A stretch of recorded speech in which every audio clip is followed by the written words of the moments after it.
So the next section is 2.2, which is instantaneous rate of change. We just finished going over the average rate of change, which is the rate of change over a given interval. So let's say I was to start at A and end at B.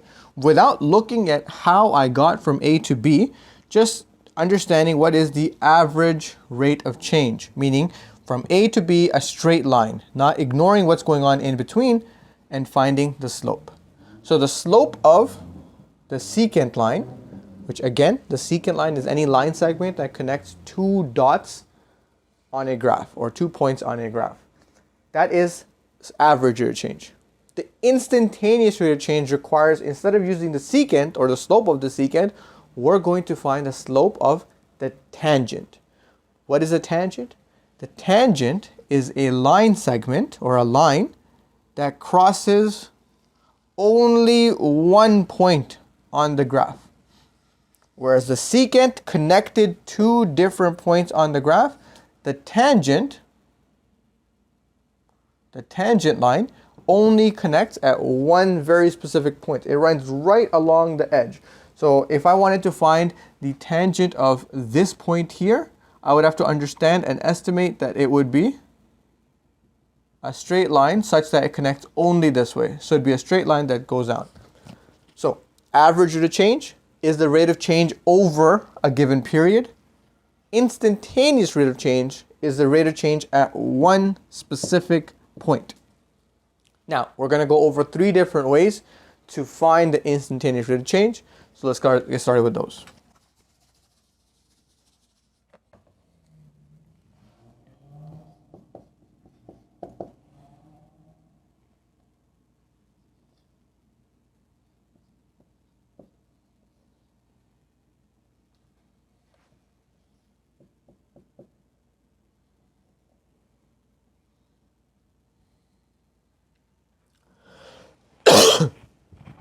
Now, the first method is the preceding following intervals method.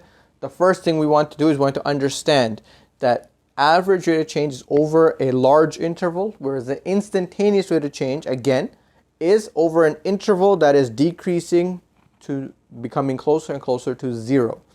So what we want to do is we want to take 2 sets of intervals, some that are preceding, some that are following, some that are before the point, which is x equals 2, and some that are after the point. And we want those intervals to become smaller and smaller, yet closer and closer to 2. So if we look at preceding, that would be the numbers before 2. The first thing I would do, I would say the interval would be from 0 till 2. That's one interval. Then I want to get smaller, so I'll go 1 to 2. This interval is 2 units apart. From 1 to 2, that's 1 unit apart. And then I'd get very, very close to 2, so maybe like 0.99 till 2, which is 0.01 units apart. So I'm getting closer and closer as I go. For following interval, I would do the same thing, except this time, instead of the numbers before, what was I doing here? From 0.99 to 2, which is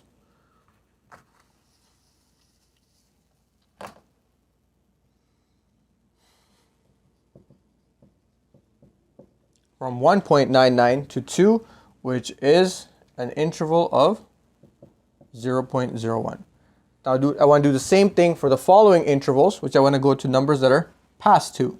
So from 2 till 3, from 2 till, let's say, 2.1, and then from 2 until 2.01. The interval is 1 unit long. This is 0.1 unit long. This is 0.01.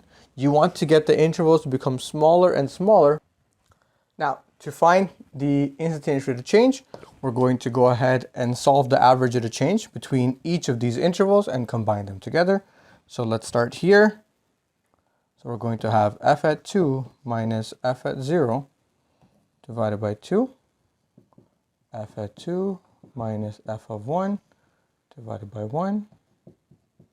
And f of 2 minus f at 1.99 divided by 0.01. And we're going to see that these numbers trend towards a specific number. So once we have our 3 values, we would estimate what the numbers are becoming. Then we would do the same thing here. F at 3 minus f at 2 over 1. F at 2.1 minus f at 2 over 0.1. And f of 2.01 minus f of 2 over 0.01. And once again, you would see what the trend is becoming. As the interval becomes smaller and smaller, what are these two trends coming to closer and closer to? When you find that number, you would take the answer here A and the answer here B, and you would find their average. And that value there would be your instantaneous rate of change at x equals 2. Like I mentioned, I'm going to be going through this stuff a little bit easier. What I really want to get to, want to focus more on, is the difference quotient. So I just want to right now just expose you to the different the methods that exist. One of them is to have a preceding and following interval method that is getting smaller and smaller, or getting closer and closer to the point that we want to find the instantaneous rate of change at. And then the second one that we're going to look at will be the centered interval method, in which you do both of these almost at the same time, so simultaneously.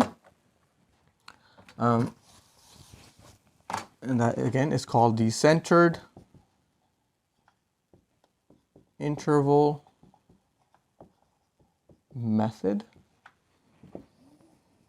And for that, if we do the same thing, f at x is equal to 3x squared minus 6, and we want to find it at x equals 6. Well, sorry, at x equals 2, like we did in our last question. I won't solve these until I get to my last method, just to show you that the process can be simplified. So now with this method here, what you want to do is you want to identify your center as 2 and get smaller and smaller intervals where 2 is in the middle. So for example, if 2 is here, one interval could be from 1 to 3. So I would say from 1 to 3, which is 2 units long. Now I want to get that smaller, so I could potentially do from 1.75 till 2.25, which is half a unit long, and 2 is in the middle. Then from 2, I can take away 0.1 and go ahead 0.1 and get 1.9 till 2.1, which is an interval of 0.2. So as you can see, I'm again getting a centered interval method where the instantaneous point that I want is in the middle of this centered interval. So I would find f of 3 minus f of 1 over 2. Then I would find f of 2.25 minus f of 1.75. So I'm finding the function at each of these inputs divided by half.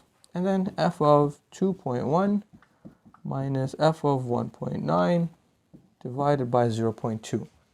Once I have all three of these, once again, I would look to see what is the number that they seem to be approaching, and that would be my instantaneous rate of change. Those two are general understanding. If you want more information on those, go take a look at the textbook. There's some examples that help you with that. But the one that I want to focus on is the next one we're going to do, which is the difference quotient.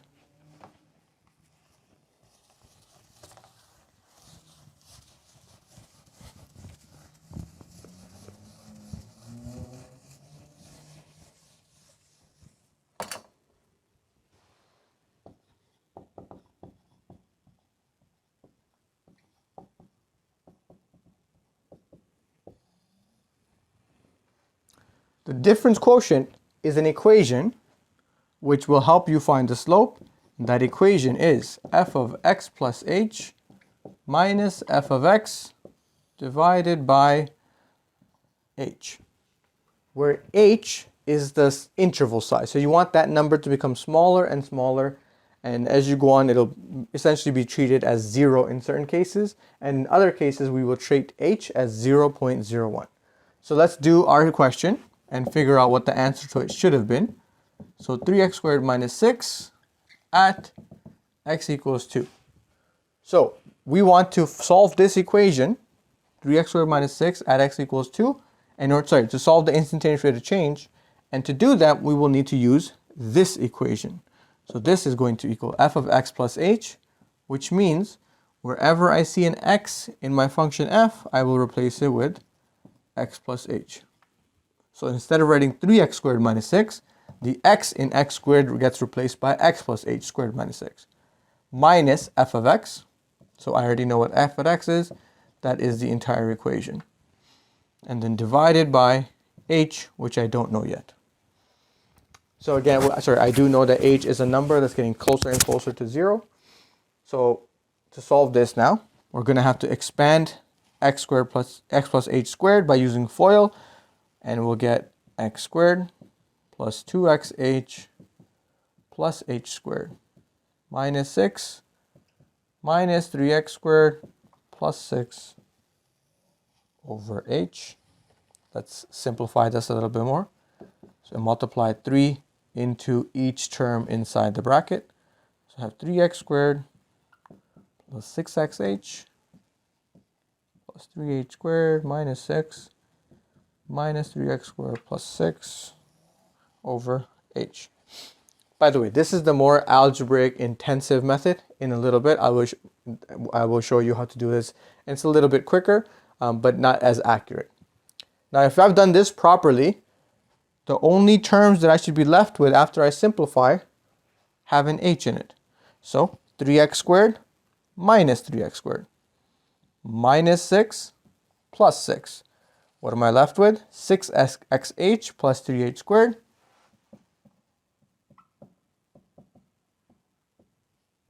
divided by h. And now we want to, because we've gotten good at algebra, a lot of practice, you want to simplify this. I can factor out the h, and I have 6x plus 3h all divided by h. So these two h's will cancel out. 6x plus 3h. Now understand, if h is a number that's almost 0, what is 3 times a number that is almost 0? Which is also almost 0, so we can just turn it into 6x. So the instantaneous rate of change of this function at any given point is 6x. We want to find it at x equals 2. Now I can plug in, and then at x equals 2 would be 6 times 2, which is equal to 12. So the instantaneous rate of change of this function at x equals 2 is 12. What's your process? A review. The difference quotient for f at x plus h, you're going to substitute all the x's with x plus h. F at x stays the same and h is at the bottom. Expand your equation and collect like terms. What should happen is all terms that do not have an h will cancel out. And then in your next step, when you're left with all terms that have an h, one of the h's will cancel out. We'll have one term left over that does not have an h in it and one term that does have an h in it, and then, or multiple terms that have h's in it. And those terms that do have h will turn into 0, because a number that's getting closer and closer to 0, once it's multiplied by anything, would still be 0. My final equation is 6x. I want to find it at x equals 2. I will plug it in. Let's do it again, but this time let's make it not so algebra intense, and let's see if our numbers will be as accurate. Okay, so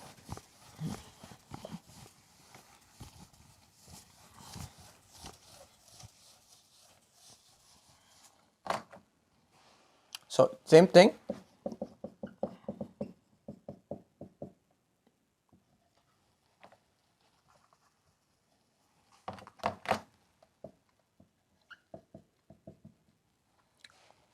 So same thing now. We want to use difference quotient.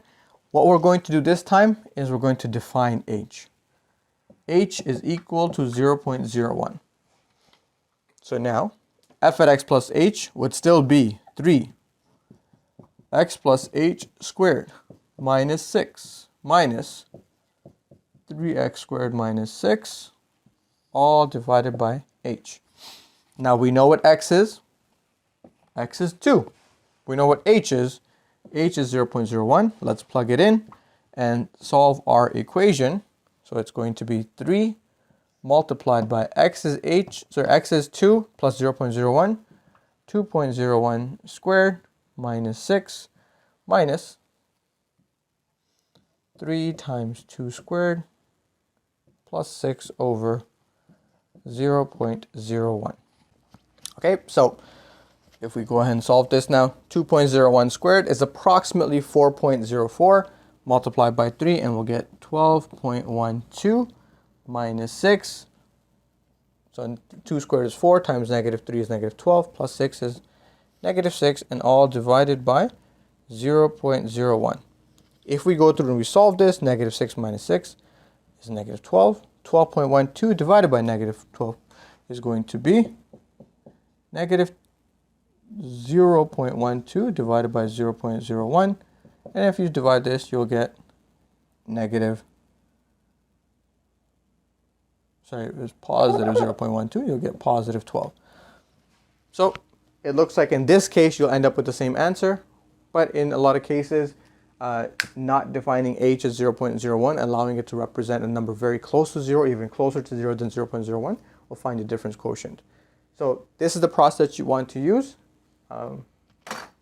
Remember, you do need to understand basic structure of preceding and following intervals, which is that you're using intervals to the left and to the right of your point, which are getting smaller and smaller and smaller, and then you find the average of their rates of change.